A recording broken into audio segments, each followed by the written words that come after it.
Olá, mundo! Seja bem-vindo a mais um Beer for Devs, o nosso bate-papo em clima de happy hour. E o nosso tema de hoje vai ser evolução do desenvolvimento do nosso querido Proteus. Então já prepara o seu chopp, não sai daí que a gente já volta. E solta a vinheta, Lobinho!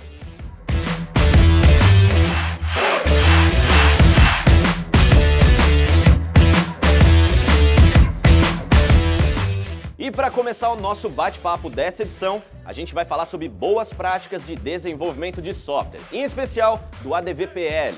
E os nossos convidados de hoje são Bruno Malafaia, gerente de Framework ADVPL, Cláudio Koji, gerente de produtos Mobile EBA, Conrado Gomes, coordenador de Engenharia Proteus, e Fábio Rocha, gerente de Framework Front-End, e quem vai me ajudar a conduzir o bate-papo por aqui. Vai que é sua, Fabão! Boa noite, pessoal. Para começar, eu queria falar com o Koji, perguntando o seguinte: o que valida e qual é o incentivador para realizar análise de código estático num projeto? Hoje, quando a gente fala de qualidade em um projeto de software, principalmente, a gente tem dois testes principais, que é o de caixa branca e o de caixa preta.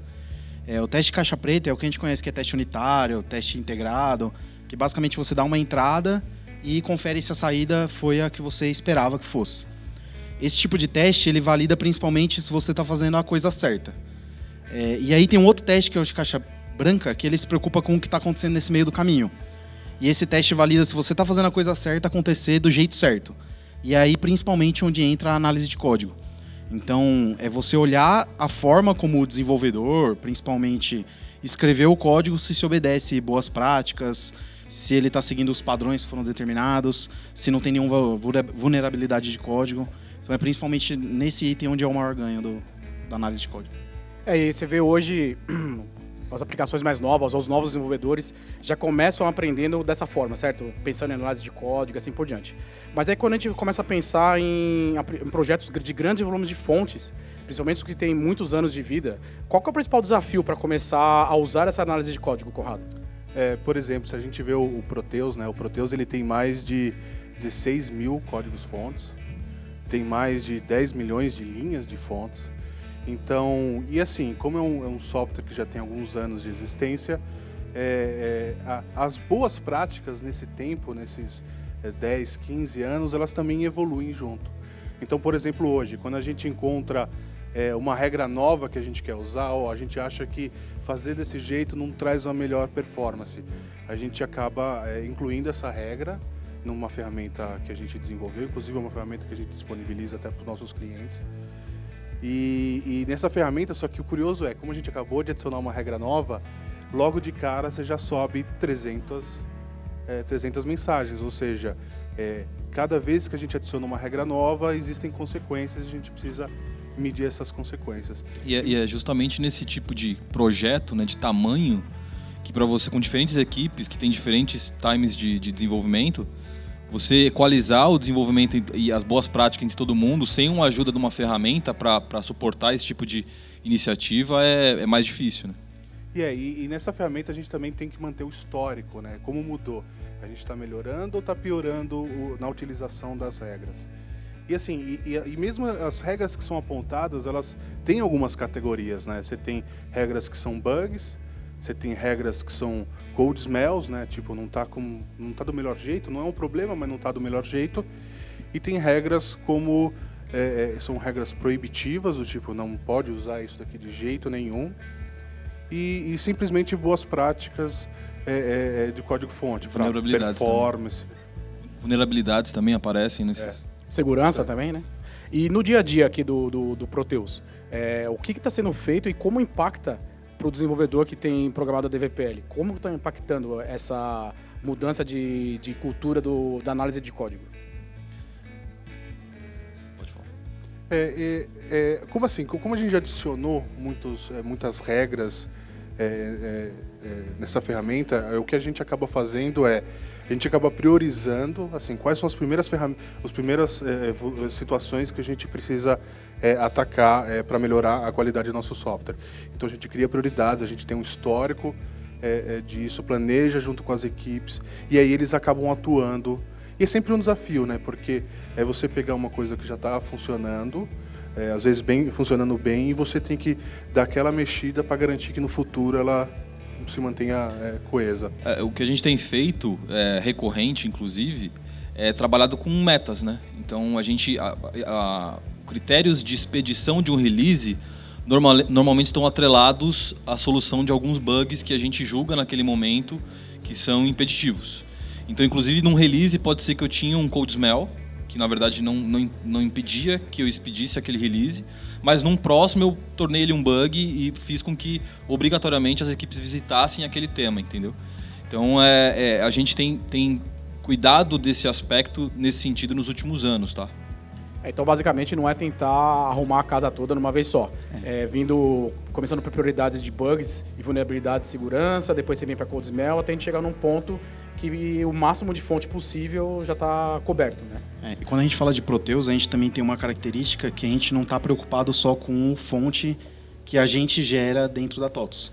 A gente tem que se preocupar também com a fonte que os nossos clientes estão gerando, de customização, de funcionalidades específicas, para que esses fontes também passem por esses mesmos critérios de segurança, de performance, de escalabilidade que os nossos fontes passam. Então, essa ferramenta que a gente disponibilizou, o foco dela é ser usada tanto dentro da TOTOS como fora por qualquer cliente que também tenha essa necessidade. E aí eu pergunto, Bruno, como que os nossos clientes fazem com customizações para realmente trazer o fonte dele para a nossa realidade também de boas práticas, já que, né, um dos principais pontos da análise de estática de fonte, principalmente, é realmente as boas práticas, né? Como que o cliente faz com as customizações? Com o movimento, quem disparou tudo isso foi o movimento da migração do dicionário para o banco. É um movimento muito pedido, mas que a gente sabia o impacto disso tudo, então a gente teve que se amparar antes de liberar. Então, com esse movimento, a gente força, entre aspas, e na verdade não é tão entre aspas, né? A gente força realmente que os clientes submetam esses códigos para uma análise para a utilização do recurso dicionário no banco. Tá, mas não é obrigatoriedade que eles façam a migração para usar esse recurso. Então, se eles quiserem hoje submeter os fontes, mesmo não com planos de migrar isso para o banco, os dicionários para o banco, eles podem fazer uso. E até a gente tem falado bastante em diversas agendas, a gente cita esse tema em várias oportunidades, inclusive no Universo TOTOS, de incentivar com que os clientes façam isso, tá? Que é a forma deles garantirem também que o que está sendo feito, contratado ou utilizado dentro do ambiente dele, está seguindo as melhores práticas. E aí a gente está falando do TOTOS Code Analysis, certo? Exato, Code Analysis. Que também é importante que ele é baseado numa ferramenta de mercado que faz análise de vários projetos em Java, em C#. Eu, especificamente no caso de front-end do THF, a gente também usa a mesma base de execução, então é uma forma da gente levar até o cliente o mesmo que nós usamos como desenvolvimento, na mesma qualidade e na mesma plataforma, que é uma tendência de mercado, inclusive, né? Sem custo adicional também, totalmente free para o cliente. Aí já pulando um pouco, que vem a confusão que acaba acontecendo, que é a questão do teste unitário, né? Qual a principal diferença hoje em relação à análise de código? A principal diferença está no que eu comentei dos testes de caixa branca e caixa preta. Quando você fala de teste unitário, ou de teste integrado, ou sistêmico, ou qualquer que seja, normalmente você está testando se o objetivo está sendo cumprido da forma correta. Se você dá uma entrada e olha uma saída. E basicamente é isso. O que acontece no meio do caminho não é de responsabilidade de um teste unitário, por exemplo. Tanto que uma boa prática em teste se você tem uma função e você quer testar essa função, e essa função depende de outras funções, normalmente o que você faz é você mocar, né? Que a gente fala que é você colocar umas funções fakes, digamos assim, que é para garantir que o que você está testando é uma unidade real. E aí, quando você parte para análise estática de código, ela já é uma ferramenta para garantir que a execução está sendo feita da melhor forma. Então, vou dar um exemplo. Se você faz uma consulta de um parâmetro e você vai usar esse valor dentro de um laço, esse valor não vai mudar durante a execução desse laço. Então, é muito melhor que você faça essa consulta antes de você entrar no laço do que depois que você entra. Porque senão você vai ter um gap de performance de ficar o tempo todo indo lá buscar o valor do parâmetro. Isso é um tipo de exemplo que o teste unitário provavelmente não vai pegar esse problema, porque o parâmetro de entrada e o parâmetro de saída eles foram respeitados. Mas o teste de análise estática pode pegar, se você tiver uma regra para isso, porque você consegue ver o fonte como uma caixa branca, ele está aberto. Aí pensando junto ao teste unitário, aí vem alguns mitos. Precisa de 100% de code coverage para você falar que seu teste está funcionando bem? Foram poucos os casos na minha vida que eu vi 100% de code coverage. É bem complicado você ter 100%, ainda mais num software que você tem mais de 10 milhões de linhas de código, né? A gente tem um número bom, a gente avançou muito nos últimos anos, a gente pretende terminar esse ano com 30%, o que já é mais de 3 milhões de linhas. E a própria teoria do teste, assim, a parte conceitual, ela envolve muito a gente priorizar. Então, por quê? Você tem várias formas de fazer teste diferente. Então, qual que é o principal problema que você está tentando resolver? No caso nosso, do Proteus, a gente precisa garantir que a regra de negócio do cliente, especialmente aquele cliente que está com o caminhão parado para descarregar, aquele cliente que tem que enviar um documento para o governo, a gente tem que garantir que aquela regra de negócio não pare, de jeito nenhum. Então, a gente foca muito os nossos testes em testes integrados, ou seja, testes que garantam que a integração entre os módulos funcione de começo ao fim. Por exemplo, só para dar alguns números, que eu acho que os números são os mais legais. A gente tem mais de 6 mil testes, mais de 6 mil scripts de teste no Proteus, e a gente executa esses 6 mil scripts em todos os últimos 3 releases que a gente soltou, e Windows, Linux, ou seja, no final dá mais de 30 mil testes executados. Além dos testes executados, a gente tem testes de performance. Então, você pegar um software do tamanho do Proteus e conseguir garantir a qualidade dele, são várias frentes, e essas frentes são feitas com várias estratégias diferentes. Aí pensando na questão do teste unitário mais o code coverage, vocês têm algum exemplo de uma boa prática que a gente está mapeando, que ajuda até na customização de cliente? Por exemplo, a gente fala de migração do banco. Essa avaliação de código estático prevê que o cliente está usando um file system, por exemplo, em vez de usar uma query no banco, por exemplo? Sim, inclusive é importante dizer da diferença da execução dos testes. Um teste estático, ele não executa a função, tá? Enquanto todos esses testes que a gente está comentando aqui, eles executam. Então, assim, a gente tem a facilidade de ler o fonte. Então, é isso que a gente faz quando a gente executa uma análise estática. E quando a gente lê um fonte, a gente consegue olhar para aquilo e saber se ele está acessando o disco ou não está acessando o disco. Então, assim, a gente consegue apontar tudo que ele precisa trabalhar para conseguir fazer todos os passos que ele precisa para a migração para o banco. E aí, já pegando o gancho do Conrado, que a gente fala do teste de uma forma mais ampla, aí entra os testes de cenário, por exemplo, que como você fala que temos 6 mil, eu imagino que a gente fala de cenários, né? E aí, quais são os outros testes que são importantes da evolução comecei com a análise de código estático, já peguei uma primeira parte de verificação, aí passei pelo teste unitário, que eu verifico a execução, mas sem necessariamente de uma integração, certo? Da unidade. Quais são os próximos que são importantes fazer na sequência? Isso sempre, na teoria, depende muito de qual que é o teu negócio, né? O que tem de mais valor no teu negócio. Por exemplo, você pega um Airbnb ou um Netflix, você precisa garantir que a usabilidade do usuário está muito boa. Então você testa o aplicativo de cabo a rabo várias vezes. No Proteus, então, a gente tem os testes de negócio, de integração. Aí a gente tem algumas situações que é inevitável que a gente precisa garantir que a usabilidade com o cliente seja boa. Por exemplo, quando a gente precisa garantir que um teste de envio de uma nota ao governo esteja funcionando. Nesse caso, a gente tenta atacar pelas duas frentes. A gente tenta atacar tanto fazendo os testes integrados entre os módulos, como também simulando o envio por um usuário via interface. Então é um software que simula o usuário utilizando esse software.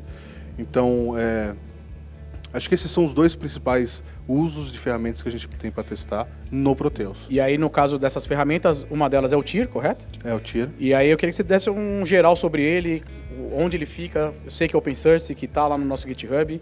E eu queria que realmente a gente mostrasse para os desenvolvedores dos nossos clientes que eles realmente podem ter a experiência do desenvolvedor da TOTOS, tá? Então a gente não está usando algo que é só para a gente, realmente é uma coisa para alcançar todos nós. Isso é muito legal, porque, por exemplo, eu acho que o TIR, quais foram uma das motivações que nós tivemos em deixar o TIR open source? Porque, a verdade, o maior usuário, o maior beneficiário dessa ferramenta é o nosso próprio cliente. Porque como o cliente ele não tem um acesso aos nossos fontes, ou eles não mexem tanto na parte dos fontes, ele tem um modo produtivo de testar as suas rotinas, suas customizações. Então a gente disponibilizou o TIR, ele está lá no GitHub da TOTOS, está bem documentado, tem bastante gente usando já, e é perfeito para quem faz customização. E qual é a sigla? Porque o pessoal fala muito que a gente trabalha com sigla na TOTOS, né? Então vamos começar a quebrar as siglas aí. Qual que é a sigla do TIR? Boa pergunta. TOTOS Interface Robot. É que a gente inventa Fica tanta sigla Exatamente. que começa a Parar de falar chique, assim Exatamente. fica muito mais chique. ter o né? tatu. Sim. Mas aí pensando nesse processo todo, né? Porque quando a gente começa a ler os artigos de tendências de mercado, de tecnologia, é muito comum a gente fala, mais ou menos o que a gente fez aqui. Análise de código. Eu li um artigo, é muito legal, code coverage acima de 100% não vale a pena, não sei o quê. Aí a gente fala de teste de unidade. Não, realmente tem que fazer teste de unidade, que garante. Teste de interface. Não, é fantástico. Eu testo usabilidade, consigo fazer teste de cenário e tudo mais. Mas como que isso na prática, no dia a dia, de novo, no dia a dia do desenvolvedor Proteus, até para a gente mostrar para os nossos clientes e desenvolvedores que queiram programar com Proteus, ou até mesmo com outras linguagens, como na real esse ciclo funciona. No caso da TOTS, por exemplo, a gente tem um release trimestral, no caso do Proteus está sendo semestral, mas como que cada coisa se encaixa para realmente a gente empacotar e entregar um release do Proteus? Primeiro, falando um pouco de como a gente decide por desenvolver os testes, acho que essa é uma etapa muito importante até que a gente chegue no deploy. Primeiro a gente tem que analisar os impactos e benefícios que a gente tem de desenvolver um teste e a quantidade de esforço que a gente vai fazer para desenvolver ele. Então esse eu acho que se eu pudesse indicar como iniciar, eu faria uma matriz que me indicasse qual o menor esforço para atingir o maior resultado com aquele teste. E depois, passado o desenvolvimento dos testes, começar a estabelecer metas, inclusive, para correção interna. Então, lógico, a gente tem issues de manutenção e uma vez que aquela issue entra, a ideia é que ela nunca mais volte. Então, pelo menos para aquele caso onde eu tenho uma issue aberta, eu vou fazer um teste unitário, um teste de integração, seja lá o que for, que me garanta que mesmo que eu altere qualquer outra parte do sistema em um outro momento, aquilo não vai ser impactado de novo. E no dia a dia, basicamente, o desenvolvedor, junto com a pessoa de regra de negócio da equipe, eles montam um roteiro, cadastram os parâmetros de entrada e saída desse roteiro, fazem um script com esse roteiro e adicionam num banco de dados de scripts, onde a gente diariamente, na verdade hoje está sem parar, quase o dia inteiro, 24 horas, a gente fica rodando esses testes e dando feedback para o desenvolvedor dos resultados. Então o desenvolvedor também pode acompanhar o histórico de como foi, de um dia para o outro, se algum teste quebrou e correr atrás da causa dessa quebra. E aí vem a importância de, fizemos os testes, estamos levantando os números, e como a gente monitora? Como que a gente tem feito para efetivamente olhar aquilo e perceber que faz a diferença e atuar? Porque existe muito caso, que é comum também, que o pessoal fala, faça o teste unitário, faça o code coverage, e você olha o resultado progressivo e é igual o tempo todo. Ou seja, não teve uma ação em cima do que foi monitorado. Na verdade, não teve monitoramento para ação. E como que a gente está fazendo na TOTS, antes de soltar um release, para monitorar, apontar? Uma forma foi explicada, certo? Eu achei um code smell, olhei, na próxima vira um bug para eu poder corrigir. Mas como que acontece isso no monitoramento disso daí? Basicamente assim, antes do release, a gente tem lá os seus 6 mil casos de teste, antes do release tem que ter todos passando. Ou seja, não pode estar nenhum quebrado. Basicamente esse é o monitoramento, ou seja, todo dia os desenvolvedores recebem um relatório, os POs, que são os donos dos produtos, eles analisam esses resultados e a prioridade deles é atacar os itens que quebraram. E a gente aprende, e eles principalmente aprendem muito nesse caminho.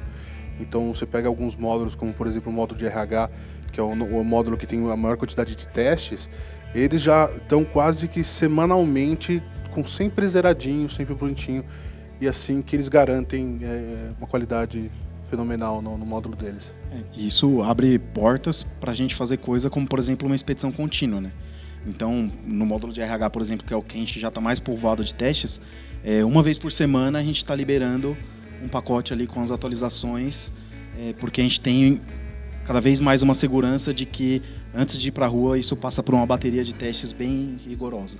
E os clientes estão confiando bastante, tanto é que o nosso maior cliente interno é o próprio time de RH. E hoje eles lançam semanalmente e eles já começaram a nos apertar porque eles querem mais rápido que isso. Aí pensando nessa questão de integração contínua e execuções diárias de testes, aí entra um ponto que no desenvolvimento de software que foi uma tendência e uma evolução, que é o famoso CI/CD, né? E aí a primeira pergunta que eu faço é o seguinte: é muito comum a gente usar os termos assim, dessa forma, junto, CI e CD, tá? Mas qual que é a diferença real entre eles, Conrado? Não são a mesma coisa, não é? Não. O CI é assim, eles fazem parte da mesma esteira, mas eles têm responsabilidades distintas. Então, o CI é a parte, desde o momento que você termina de codificar, aí você passa pelo analisador de código estático, aí você passa pelos testes. Primeiro, você passa pelo analisador de código-fonte, depois você faz a compilação desses fontes, aí você executa o teste deles. Então é aquele ciclo que sempre é feito ao terminar um desenvolvimento. Então o cara termina, faz a esteira e entrega. O CD é a parte de como você pega esse pacote chega no cliente. Então essa é a composição. Um é a esteira de integração, aquela que acontece quase a cada commit, né, de código-fonte, e a esteira de delivery, como você pega esse pacotinho fechado, testado e estável e coloca em algum lugar, seja enviar para o seu cliente, seja fazer um deploy interno numa infraestrutura sua. E aí é legal a gente pensar em CI/CD que a gente acaba também, principalmente a gente que trabalha com Proteus, lê nos artigos como funciona e tudo mais, qual a possibilidade de usar, mas a gente sabe que aqui dentro tem um outro caso que seria, por exemplo, aplicativo. Aí eu acho que hoje você podia dar um exemplo, por exemplo, no seu caso de aplicativos, como você usa o CI e o CD do ponto de um desenvolvedor seu usar as APIs e consumir as APIs, implementar um aplicativo e chegar ao ponto de fazer o deploy nas stores. Isso. No caso de aplicativos, a gente já tem um processo que já tem todas as etapas da esteira. Então, a gente tem o CI, que é a integração contínua, que faz o build da aplicação, que roda os testes. A gente já sobe um aplicativo em um smartphone físico para ver se ele continua funcionando e gera ali aquele artefato que é o que vai ser expedido oficialmente, é o release, né? Depois disso, você passa pelo delivery, que é colocar isso na loja. Então, hoje a gente usa um pipeline já para fazer a publicação automática desses aplicativos, tanto na loja da Apple quanto na Google. E no caso de aplicativos, a gente ainda tem um passo além, que é o deploy, que é o continuous deploy, que é o colocar isso em produção. Por quê? Porque hoje essa política ela vem da própria loja. Então, quando a gente lança uma atualização de um aplicativo na loja, os smartphones dos clientes começam a atualizar sozinhos. Não é ele que determina a hora que ele vai atualizar, ele simplesmente atualiza.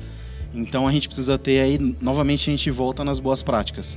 Análise estática, teste muito bem amarrado para garantir que quando o aplicativo do cliente atualizar, eu não vou estar quebrando nada. E mais do que isso, como na maioria dos casos o Proteus está on-premise, ele está no data center do próprio cliente, eu tenho um aplicativo que ele está falando com N versões diferentes do Proteus ao mesmo tempo. Então os meus testes eles precisam cobrir esse cenário. E aí, como entrando na boa prática de APIs, certo? Com o aplicativo é o caso mais clássico, onde realmente a atualização é espontânea, certo? E nem sempre no nosso caso do Proteus, que realmente, como você falou, são on-premises, as versões diferentes de API. Levando uma boa prática de API, como que a gente está fazendo para garantir exatamente essa execução? De um lado, você tem uma aplicação única, com uma versão única para todo mundo, e do outro lado você tem N aplicações. Como que é tratado isso numa boa prática, por exemplo? Hoje a gente tem uma iniciativa que é um API Manager, né? Um gerenciador de APIs. Então a gente tem um contrato de API, a gente tem uma assinatura, um padrão, que ele inclusive ele é comum para toda a TOTUS, então independente da linha de produto, todos desenvolvem APIs da mesma forma.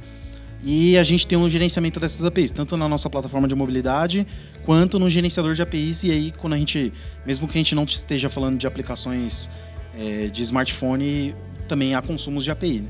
Então, esse API Manager, ele faz essa ponte entre o cliente, ali, o consumidor, e o provedor dessa API, para garantir que você está consumindo ela na versão certa, com os parâmetros corretos.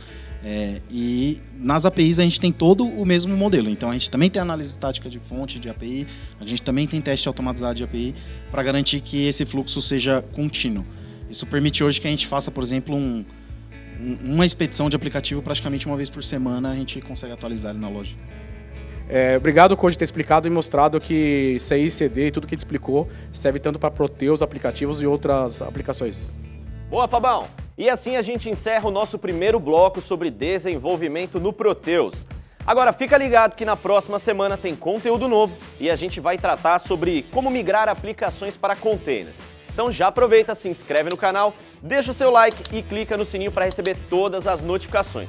E se você quiser saber como a TOTUS anda programando, acesse o TOTUS Developers, que lá tem mais informações para você que quer programar com a gente. Um bom happy hour a todos e até a próxima!